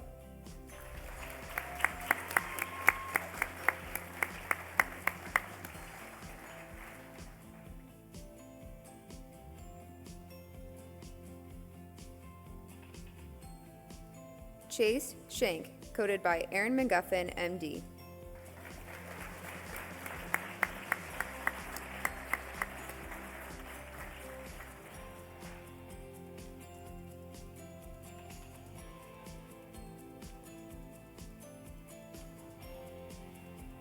Alexandra Shearer, coded by Marla Haller, DO.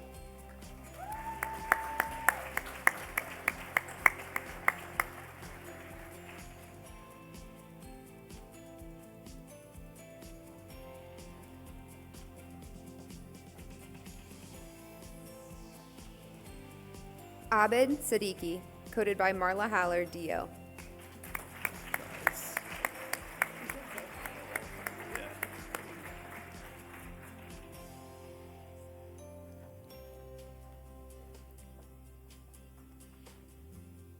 Jafar Gurukbal Singh, coded by Marla Haller, DO.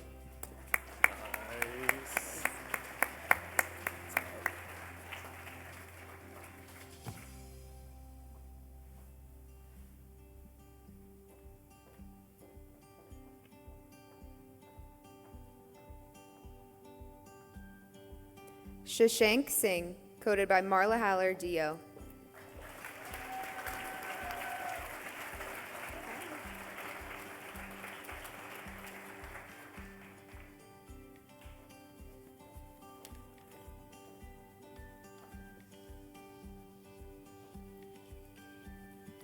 Hannah Sloss, coded by Aaron McGuffin, MD. Your list is right, mine is not. I'll double check what you're here though.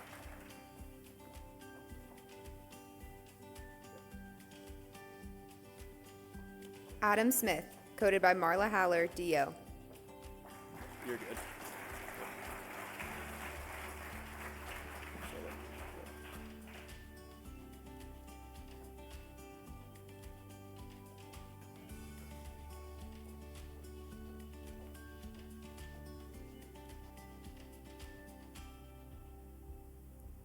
Jared Smith, coded by Bob Foster, DO.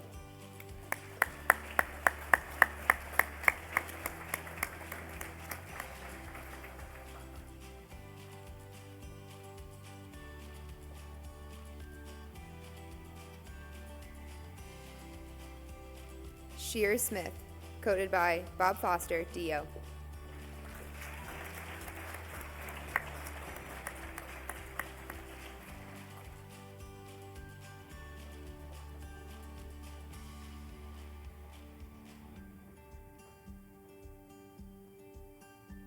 Sarah Socrates, coded by Bob Foster, DO.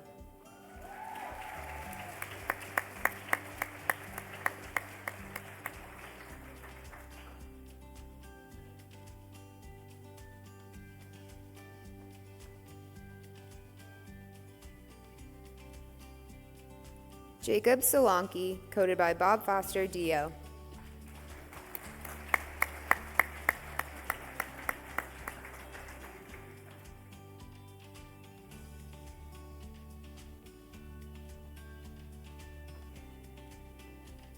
Savannah Sparks, coded by Bob Foster, DO.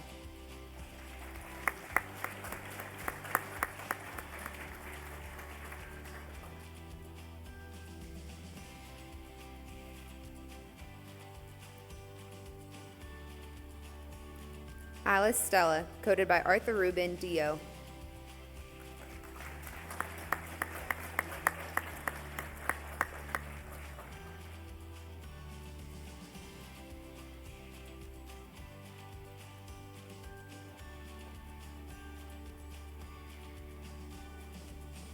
Daria Stroyek, coded by Arthur Rubin, DO.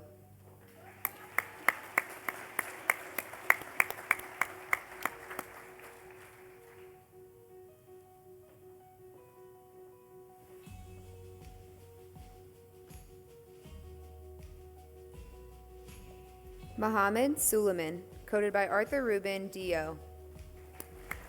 My name.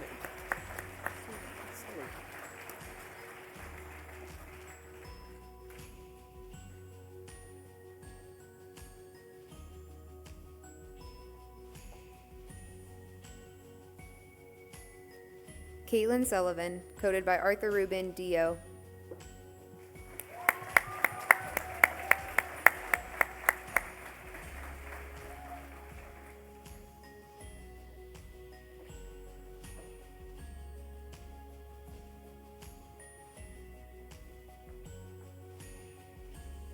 Roshan Tausgaunker, coded by Arthur Rubin Dio.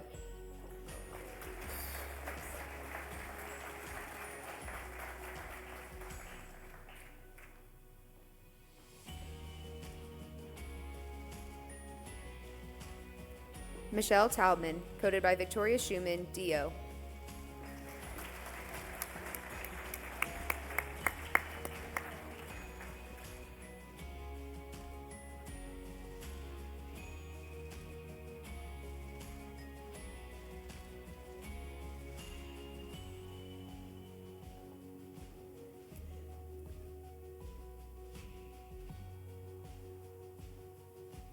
Jonathan Taus, coded by Victoria Schumann Dio.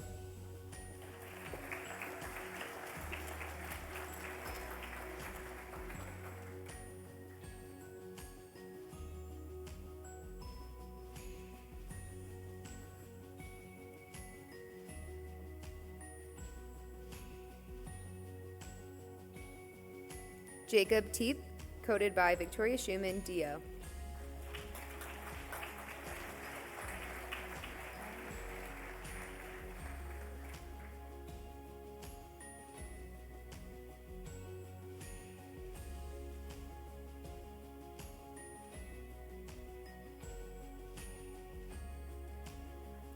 Shannon Teep, coded by Jimmy Adams Dio.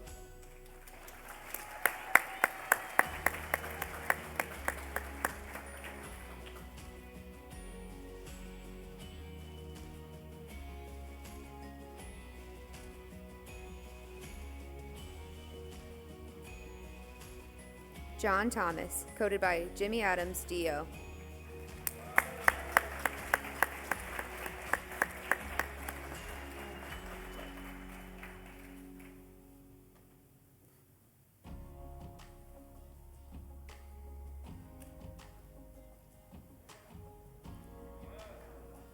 Josen Thomas, coded by Jimmy Adams Dio.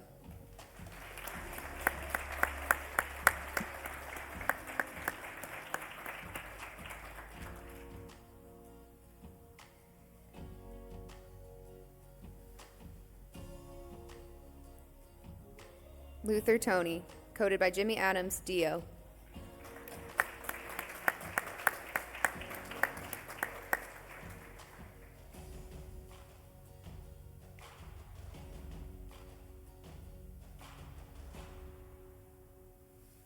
Colin Travis, coded by Deborah Russ, PhD.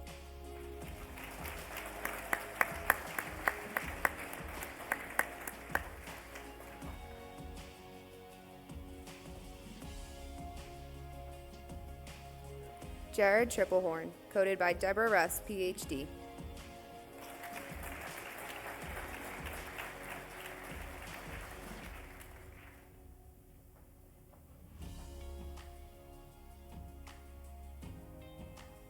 Aaron Tronto, coded by Deborah Russ, PhD.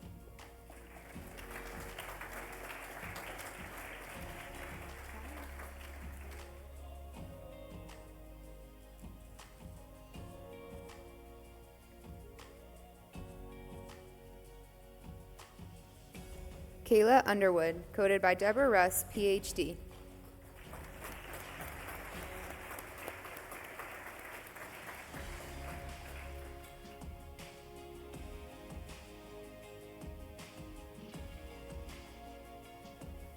Anisha Verma, coded by Deborah Russ, PhD.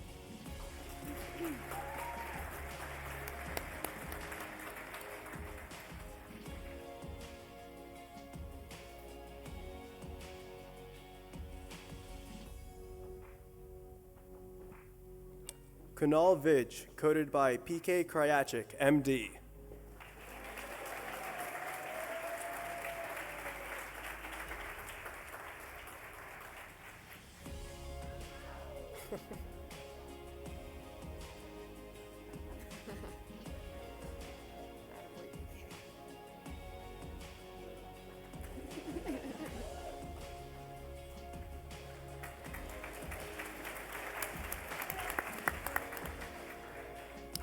Patrick Votel, coded by PK Kryachik, MD. I don't know.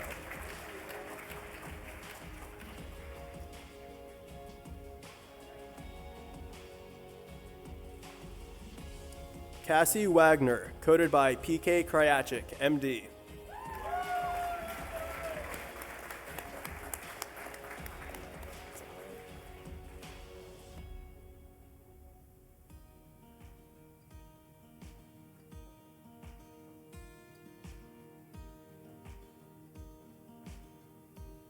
Mark Wagner, coded by PK Kryachik, MD.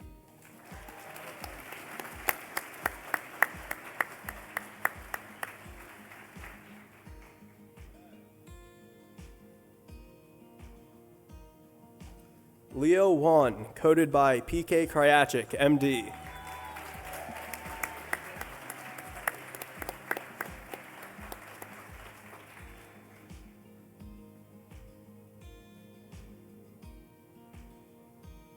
Hannah White, coded by Dwight Bundy, DO.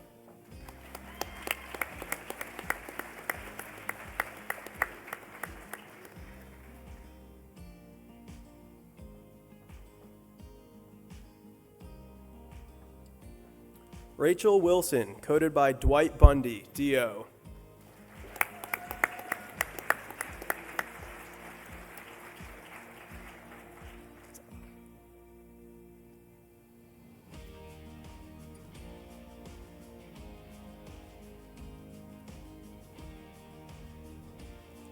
Lucas Wohler, coded by Dwight Bundy, DO.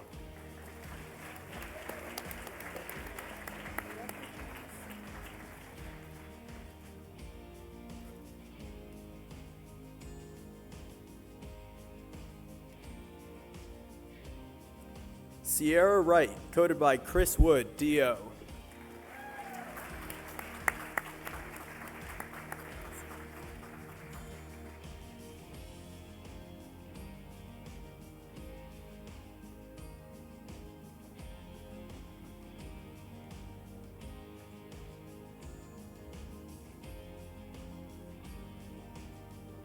David Roth, coded by Chris Wood, DO.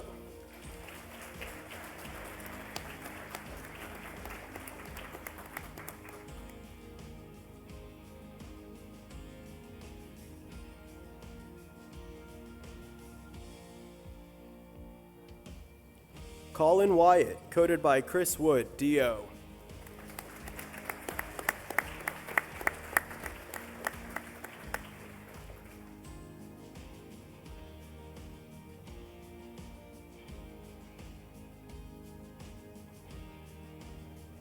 Audrey Yan, coded by Craig Boisevert, DO.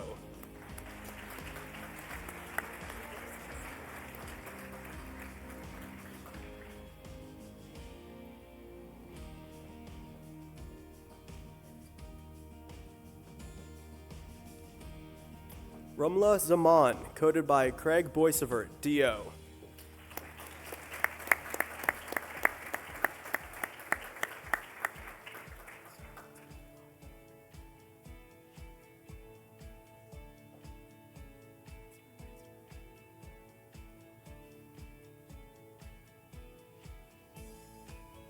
Christopher Zimmerman, coded by Craig Boisevert, DO.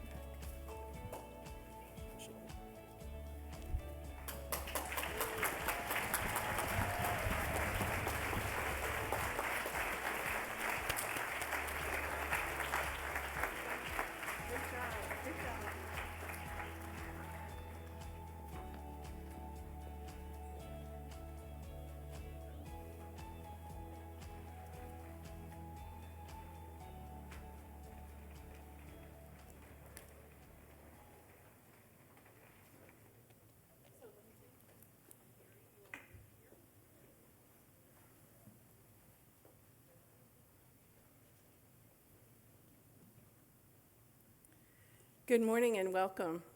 I'm so pleased to share my first Wvsom White Coat ceremony with you. I always consider this ceremony like a threshold that you cross into professional life that you will forevermore be proud of. And I've considered being an osteopathic doctor an honor and a privilege my entire career. All of us came to medical school wanting to help and serve others. One of the ways we are doing that today is by giving each of you a box of naloxone in your white coat pocket. Naloxone is a medication that can help save a life if someone has overdosed on opioids. Opioid abuse is a nationwide crisis with over 90,000 deaths last year. It's a sad fact that West Virginia leads the nation in opioid deaths. And to help combat this epidemic, all of our first-year students have been recently trained in the use of naloxone. They are now equipped to provide West Virginia with 214 more people ready to help in the case of an emergency. We believe we are the first school in West Virginia to do this, and only the second medical school in the nation to provide naloxone to medical students during a white coat ceremony. We hope to make this a tradition that we will continue until there is no more need to do so. Thank you, students, for taking on your first responsibility as emerging doctors. These next 4 years will go by quickly, and before you know it, you will be gathered here again in May 2025 to receive your degree and begin your careers as osteopathic physicians. On behalf of the West Virginia School of Osteopathic Medicine, I would like to officially thank the Wvsom Alumni Association for providing your white coats and to the class of 2025, and the Wvsom Foundation for providing the embroidery. Join me in giving them a round of applause.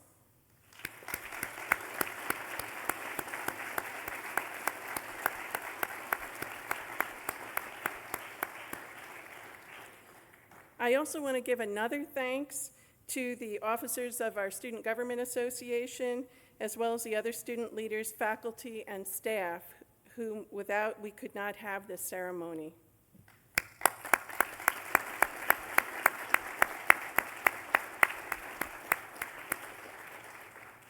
Members of the class of 2025, please rise for the osteopathic oath of commitment. Please repeat after me. As I begin my studies at the West Virginia School of Osteopathic Medicine,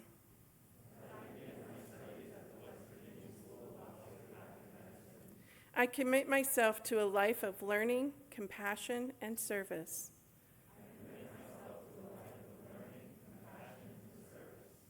Seeking always to contribute to the human and scientific accomplishments of medicine.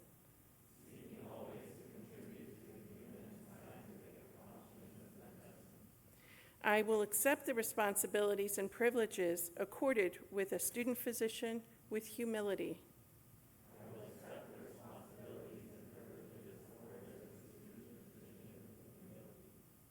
Fostering the trust and respect of my teachers, colleagues, and patients.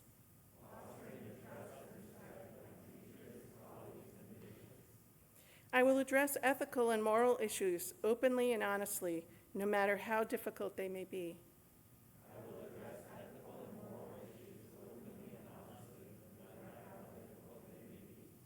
In all things, I will conduct myself with the utmost personal and professional integrity.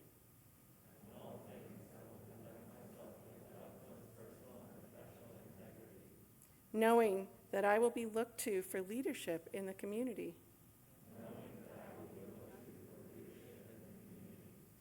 I understand that healing involves the body, mind, and spirit.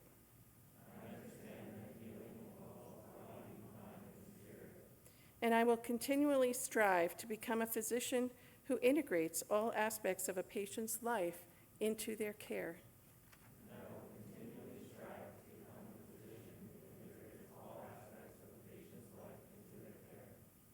I commit to a life of growth to always expand my knowledge.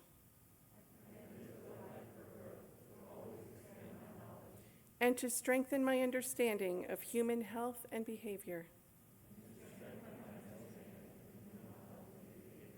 Ladies and gentlemen, I present to you the class of 2025.